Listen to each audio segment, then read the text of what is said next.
Hello everybody, আসসালামু আলাইকুম ওয়া রাহমাতুল্লাহি ওয়া বারাকাতুহু। তার দ্য রাইডের নতুন একটা ভিডিওতে আপনাদের সকলকে জানাই স্বাগতম। Feeling won't let me sleep, 'cause I'm lost in the way you move, the way you feel.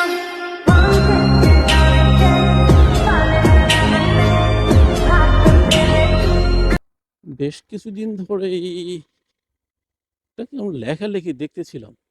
লেখালেখি বলতে ওই যেটা হয়, যত দোষ নন্দ ঘোষ, যত দোষ নন্দ ঘোষ, সেই অবস্থা আর কি। মানে হলো রাস্তাঘাটে কোনো মহাবিপদ, বাইকারদের সমস্যা, যে কথা কিছুদিন আগে একটা ভিডিওতে বলেছিলাম। জানি না মহাসড়কে নাকি আবার, মহাসড়ক বলতে ঢাকা মাওয়া হাইওয়ে এক্সপ্রেসওয়েতে নাকি বাইক চলাচল বন্ধ করার সিদ্ধান্ত নিতেছে, অথবা এটা হতে পারে তার গতিসীমা একটা ফ্যাক্ট হয়ে উঠতে পারে, গতিসীমা লিমিট দিয়ে দিতে পারে। হ্যাঁ, এটা তাহলে ঠিক আছে, যদি গতিসীমা লিমিট দেয় তবে ঠিক আছে। আর যদি ওই রকমের হয়ে যায় যে না, টোটালি বাইক বন্ধ, তাহলে তো কেমন কি হয়ে গেল রে ভাই। এখন সব বাইকারদের জন্য তো, কিছু কিছু বাইকারদের জন্য তো সব বাইকারকে আর অ্যাড করা যাবে না, তাই না? যেমন গতকাল কি কারণ বাজার আমরা যখন বসুন্ধরা সিটি থেকে আসতেছিলাম, তো দেখলাম একদম সভ্যশান্ত লেজ বিশিষ্ট একজন বাইকার এত উচ্চ গতিতে সে যাচ্ছে, মানে তার পিছনে যে হলার চেঞ্জ করে, মানে কি এটা বিটখুটে অবস্থা। এই ধরনের যারা বাইকার আছে ওদের জন্য কিছু করা দরকার আর কি। এটা তো চাইলে সরকার করতে পারে। এই দেখেন বগুড়া হ সামথিং একটা নাম্বার দেওয়া আছে। সো আমি এটাকে দেখানোর জন্য বলছি না, বলছি দেখেন নাম্বার প্লেটের সাথে এটা কিন্তু রেডিওটা নাকি টাইপের কিছু এটা দেওয়া আছে, যেটাকে চাইলে ট্র্যাকিং করা সিস্টেমের জন্য। এবং এটার জন্য আমাদের কাছ থেকে যখন বাইক রেজিস্ট্রেশন করা হয় তখন এক্সট্রা টাকা নিয়ে নিয়েছে। জাস্ট এই যে একটা নাম্বার উপরে আর বগুড়া হয় নিচে একটা প্লাস্টিকের মতন দেখা যায়, যেটা ঠিক এটার জন্য। তো দেখেন আমাদের কাছে কিন্তু টাকা ঠিকই নিচ্ছে, কিন্তু কাজের কি হলো? কাজের কিন্তু কোনো কিছুই না।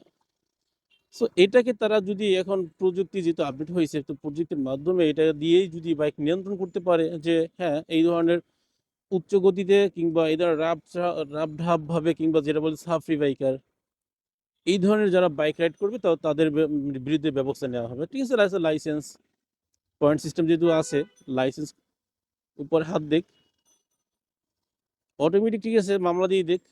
এখন তো ঢাকা শহরের সব জায়গাতেই সিসি ক্যামেরা ফিট করা আছে। মহাখালী গেট দিয়ে আমি ঢুকতে চাই না, ঠিক এই জন্যই, এই যে জ্যাম আর জ্যাম, বিরক্তিকর অবস্থা। ঠিক যা বলছিলাম, যদি এই ধরনের ব্যবস্থা করে যে না বাবারা তোমরা যে যেভাবে চালাও কোনো সমস্যা নাই, দিন শেষে মামলা তোমার ঘরে পৌঁছে দেবে, তাহলে কিন্তু আর কোনো সমস্যা হয় না। দেখুন অটোমেটিক যদি চিন্তা করি যে না আমার লাইসেন্সটা যে কোনো সময় ক্যান্সেল হয়ে যেতে পারে, আমার লাইসেন্সের প্রতি কোনো প্রভাব পড়তে পারে, আমি এই ধরনের রাইড করবো না, দেন ক্লিয়ার হয়ে যাওয়ার মতন জিনিস কিন্তু। দেখুন সেটা না করে কি হলো, বাইক নিষিদ্ধ, কি হলো, বাইক চলাচল করা যাবে না, মহাসড়কে ওঠা যাবে না, এটা ওটা ইটিসি ইটিসি কত কিছু না ভাই, নাটক। কোনো কিছু হলে বিশেষ করে ঈদ আর কোরবানির সামনে আসলে নাটকটা শুরু হয়ে যায়। ওহ ও, সামনে আর মনিটরের উপরে যে বলে, কি বলে, মিটার, মিটারের উপরে একটা বক্স, বক্স হলো সাদা একটা বক্স, এটার ভিতরে কি আছে, ছোট্ট একটা গিফট, প্রযুক্তির হাতছানি এর ভিতরে, প্রযুক্তি রয়েছে। প্রযুক্তি বলতে একটা ভিভো, ভিভো মোবাইল রয়েছে। একজনকে কুরিয়ার করতে হবে একটা গিফটের জন্য, একটা গিফট পাঠাবো এক জায়গাতে, এটা বাসা থেকে নিয়ে আসছি, অফিস থেকে, অফিসে ফাঁকে কোনো এক সময় কুরিয়ার করে দিতে হবে। সরকারি তিতুমির কলেজ, এটা বলছিলাম। সো সরকার যদি আইনিভাবে যে এই যে সাফরি বাইকার যারা আছে, যারা এই ধরনের ঢাকা শহরের ভিতরে দেখেন, আপনি তো ইয়া বাদ দেন, মহাসড়ক হাইওয়ে বাদ দেন, এদিকে দিয়ে কি করবেন ভাই? আপনি ঢাকার সিটির ভিতরে পুলিশের সামনে দিকে নাকের পুলিশের একদম নাকের ডগা দিয়ে শাহ করে যখন চলে যায় এই ধরনের হলার দিয়ে, হলার মানে কি বলে চেঞ্জ করে, মানে কান নষ্ট হয়ে যাওয়ার মতন অবস্থা আর কি।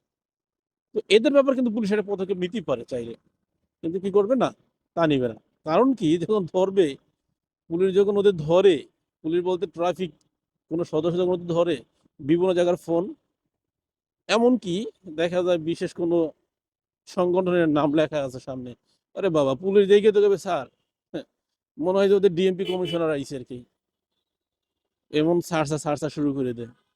ভাই আমার কথা যদি কোনো কেউ গায়ে লাগে, কেউ কেউ যদি আগুন ধরে যায়, ধরে ধরুক, একদম ধরে সত্য কথা। যদি বলে হ্যাঁ আমরা এভাবে পদক্ষেপ নেই, আচ্ছা ঠিক আছে নিচ্ছেন, এজন্য আমি স্বাগত জানাচ্ছি, হ্যাঁ অবশ্যই নেয়। যদি প্রপারলি ভাবে নেয় তাহলে এইভাবে কেন কি হয় রে ভাই? একটা বাইক রাস্তায় এই সিটির ভিতরে কিভাবে ঠিক আছে এই উচ্চ গতিতে ঠিক আছে চলে? হুম, আসলে কি নিচ্ছে নাকি নামে নিচ্ছে আর কি, জানি না। আমার মনে হয় যে মানে প্রশাসনের এদিকটা বিশেষ করে একটু নজর দেওয়া উচিত, অন্তত পক্ষে যাতে ঢাকা সিটির ভিতরে একটু সুস্থভাবে মানুষ চলাফেরা করতে পারে। কালকে যে সাউন্ডটা আমি পেলাম ঢাকা ওই যে কারণ বাজারে বসে, মানে কি বলবো, এটা খুব বাজে অবস্থা ছিল ভাই।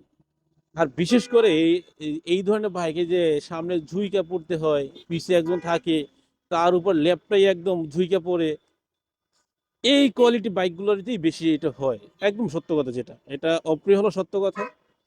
আমার এই কথা কেউ মানেন বা না মানেন, আই ডোন্ট কেয়ার, আর এই কথা আমি উড্র করব না। দেখেন, সিম্পলি যে বাইকগুলো আছে, নর্মালি যে বাইকগুলো, এগুলো যা হয়, বিশেষ করে সাফরি বাইকের যারা আছে এই কাজগুলো তারা করে বেশি। আর কিছু শিক্ষিত শয়তান আছে, দেখে মূর্খ জাহেল বলা যায় আর কি, দেখবেন ও নিজে তো কিছু না, নিজের তো ইনকাম থেকে কেনে না, বাপের টাকা কাইটা মুইটা আইনা ঠিক আছে, তারপরে কিনে একটা বাইক ওই রকমের ঝুইকা, আমি কোনো ব্র্যান্ডের কথা বলছি না, একদম দেখবেন সামনে ঘুমাইয়ে চালাইতে হয়, তার পিছনে একজন থাকে, সে তাকে একদম মানে ওভার হিট করে দেয় পিছন থেকেই, তারপর তো চলতে থাকে ভাই, এমন ভাবে ল্যাপটাই থাকে। ভাই এক্সট্রিমলি সরি ভাই আমার এই ভাষাগুলো জাস্ট বলার জন্য আর কি। আমি জানি না তাদের রুচিটা কেমন, একদিকে তাদের চলাফেরার রুচি কেমন বুঝতেছি না, আর দ্বিতীয় রুচি এই সাউন্ডটা ভাই। আমি নর্মালি যখন আমি বাইক রাইড করি, আমি পার্সোনালি যখন বাইক রাইড করি ভাই, আমার যে এই যে ইঞ্জিন সাউন্ডটা যেটা আসে, এটা তো আমার বিরক্তিকর লাগে, একদম পুরাই বিরক্তি লাগে আমার কাছে। আর সেইখানে একটা হলার চেঞ্জ করে ভাই উচ্চ গতিতে পরিবেশ দূষণ করে, শব্দ দূষণ করে চলতেছে, আমার প্রশাসন হা করে তাকিয়ে থাকে। আর ধরবে কি হয় ভাই, ও যে গতিতে আপনার ট্রাফিকের সামনে দিকে যায়, ট্রাফিক তো সাধ্য তো ভালো কথা, ও তো তাকেই দেখতে পাবে নাই, যখন দেখবো আসতেছে দেখবো নাই, মনে হয় যে জেট বিমান যাচ্ছে সামনে থেকে আর কি, বিমান উপর থেকে যায়, এটা যাওয়ার সামনে থেকে করে। সো তো কিছু বলার থাকবে না, আর চাইলেও ধরতে পারবো না। ঠিক আমি এই জন্যই বলেছিলাম যে পিছনে যে এইটার কথা, প্লাস্টিকটার কথা, যেটাকে রেডিওটার না কি একটা বলে, ওটার কথা, সেই প্রযুক্তির মাধ্যমে চাইলে কিন্তু পুলিশ এদেরকে শনাক্ত করতে পারে, এদের আইনি আশ্রয় নিতে পারে। আসলে সেটা আর রে ভাই, কি আমার জন্য কি সত্যি অর্থে কি ভুল সিদ্ধান্ত নেয় আজকে এই পাশ থেকে আসাটা? একদমই তাই। সো আমার মনে হয় যে প্রশাসন এই ব্যাপারে উদ্যোগ নেওয়া উচিত। সবাই ভালো থাকবেন, ভালো রাখবেন, সঠিকভাবে পথ চলবেন, ট্রাফিক আইন মেনে চলুন। আল্লাহ হাফেজ।